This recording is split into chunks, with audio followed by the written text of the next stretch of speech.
Beauty standards have existed throughout human history, often placing women at the center of them due to the patriarchal system, which portrays women as symbols of care, motherhood, sensitivity, and beauty. With the rise of social media, these beauty standards have spread and intensified, reaching audiences more directly, specifically children from Generation Alpha.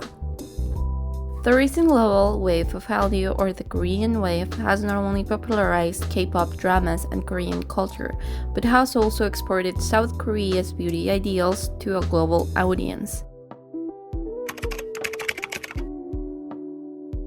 Beauty standards are not a new phenomenon by any means. They have always existed, evolving across time, geography, and culture.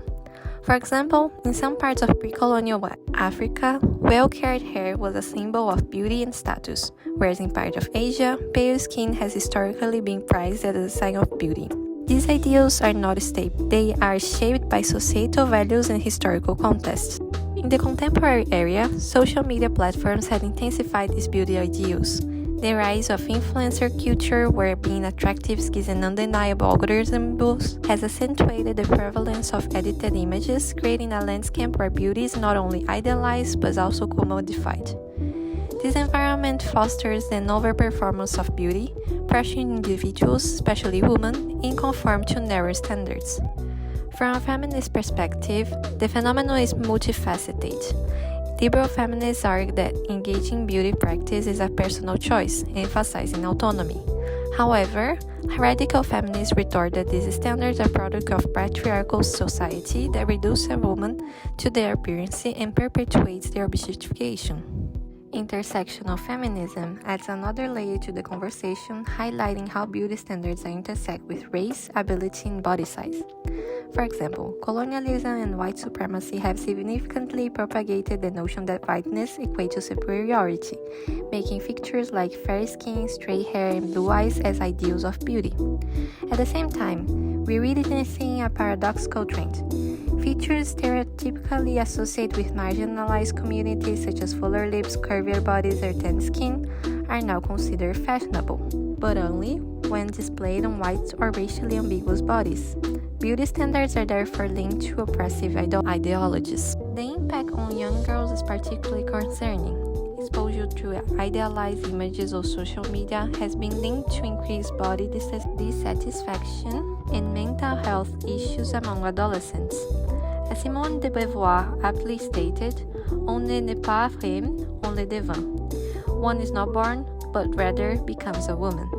This constant pressure to perform femininity transcribes in real life, with young girls feeling the need to apply makeup, follow long skincare routines, or edit their pictures as they see online. This underscores how societal constructs, including beauty standards, shape femininity from a young age, and digital media are now important transmitters of these constructs. On social media like TikTok and Instagram, the phenomenon of Sephora Kids has emerged. Girls obsessed with skincare and makeup. This term has gone viral thanks to Generation Alpha, those born after the year 2010, a 100% digital generation who grew up with screens and social media as part of their daily lives. The trend is developing on social media, especially on TikTok, where we see children sharing elaborate routines of skincare and makeup and visiting stores like Sephora. Social media has become their main source of information, entertainment, and advertising. It's there where they discover what to buy, what to think, and even what they should look like. Constant exposure to certain standards distorts the psyche, making them feel pressure to look good, follow trends, and consume products they often don't need. Experts point out that the problem isn't that they use skincare or personal care products, but that they use them without knowing the long-term effects that might have. They also warn about the emotional effects of a childhood life in front of a camera, shaped by likes and external validation. Constant exposure to influencers, paid promotion, and unrealistic beauty standards is directly impacting their self-esteem. Recent research reveals that 1 of 3 young people between the ages of 11 and 17 receives advertising about beauty and cosmetics on social media, and up to 14% have been exposed to content about cosmetic procedures. Childhood as we knew it is being redefined, and social media plays an important role. We're witnessing a childhood that is dissolving, not in games or connecting with real people, but in shaping screens and impossible standards. The conversation is about identity, self-esteem, and the future of entire generation experienced through a camera and not who they really are. K-beauty has dominated the beauty world in recent years. With the global rise of K-pop and K-dramas, K-beauty has not only popularized Korean skincare products, but also established new beauty standards worldwide. This influence has led to increased interest in Korean cosmetic, skincare routines, and even cosmetic surgery tourism, as people from across the globe travel to Korea seeking these treatments. Many people want to achieve the famous glass skin, flawless, smooth, and luminous complexion. Achieving this look often involves a rigorous multi-step skincare routine focused on hydration, reducing pores, and maintaining a youthful appearance. This commitment to skincare reflects a broader cultural belief in South Korea that proper care and self-discipline can preserve one's beauty over time. In fact, Korean culture strongly emphasizes that with the right routine, you can maintain youthful, healthy skin well into old age. But it's not just about skincare. K-beauty has also shaped global expectations around physical features. Widely idealized traits include a V-shaped jawline, symmetrical eyebrows, and slim figures. To achieve these, many turn to cosmetic procedures, with Korea becoming known as the plastic surgery capital of the world.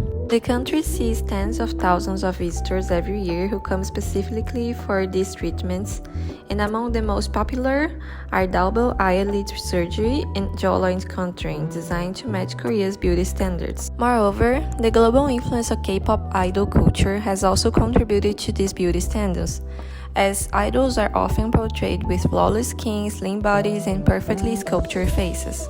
Their appearance is heavily curated, sometimes enhanced by cosmetic procedures, setting standards that fans around the world aspire to meet.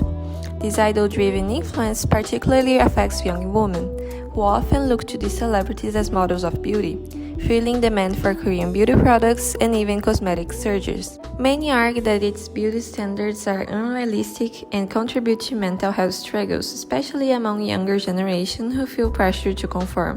Academic research highlights that South Korea's media and popular culture heavily promote concepts like lookism, where physical appearance significantly influences social and professional opportunities.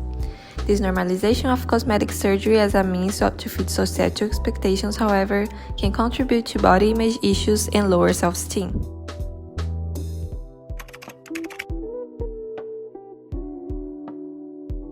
There is a recent cultural trend called unionism. Innisfree Green Tea Go Plump Challenge. Plump, glowing, hydration, boost. 3, 2, 1. Plump, glowing, hydration, boost. Finally, plump, glowing, hydration, boost. Plump, glowing, hydration, boost. That we can use an example to discuss and analyze it through sociology frameworks. So what is unionism? It's a term inspired by Jung Young-yeon, a K-pop idol known for her elegant posture, dull look visuals, and graceful behavior. Over time, she became a symbol of the so-called perfect girl, always smiling, well-mannered, and beautiful. People start copying her gestures, the way she eats, sits, speaks, makeup looks, even her vibe. This imitation turned into a kind of aesthetic behavior, which is now called Gunganism. Let's look at this through the lens of functionalism first. Functionalism views society as a system of parts working together to maintain stability. From this perspective, Gunganism can be seen as reinforcing traditional gender roles. It promotes a clear image of how young women should behave: gentle, pretty, and composed. These norms help structure behavior in society, guiding people into roles that maintain order. So in a way, Gunganism helped to reproduce certain version of femininity and support social expectations. Therefore, it's functional for the system. But functionalism often ignores the pressure this puts on individuals, especially women. And that brings us to feminist sociology. Feminist theories focus on how gender inequality is built into social systems. From this perspective, unionism isn't just harmless aesthetic, it's a reflection of patriarchal control. It rewards girls for being soft, polite, and perfect, while punishing those who step outside those lines. It tells women to be pleasing but not too loud, graceful but not too real. Feminist theorists would argue that Gunganism limits women's freedom by presenting a narrow standards of beauty and behavior that's unrealistic and frankly exhausting to maintain. So the same phenomena analyzed by different sociological frameworks has two different outcomes. Functionalism might see Jungianism as a tool for social order, while feminists would see it as a form of gender pressure in disguise. In conclusion, beauty standards, specifically those amplified by K-beauty and social media phenomena like Jungianism, are not only aesthetic trends, they are powerful tools that reflect and reinforce deeper social inequalities. These standards are a reflection of power struggles within society. They benefit certain industries and uphold patriarchal and capitalist systems by pursuing women to consume in order to conform. We must change the conversation from how to look better to who decides what better looks like. Beauty standards are designed, promoted, and sustained by industries that profit from insecurity and by social structures that reward complaints, especially from women. Unlearning these ideals doesn't mean rejecting beauty altogether, but rather reclaiming the right to define it on our own way. True liberation starts when beauty becomes a choice and not a requirement, and for that we need collective action, feminist education, media literacy in schools, diverse representation in media, and conversation that center critical thinking rather than consumerism, because there is no change without revolution.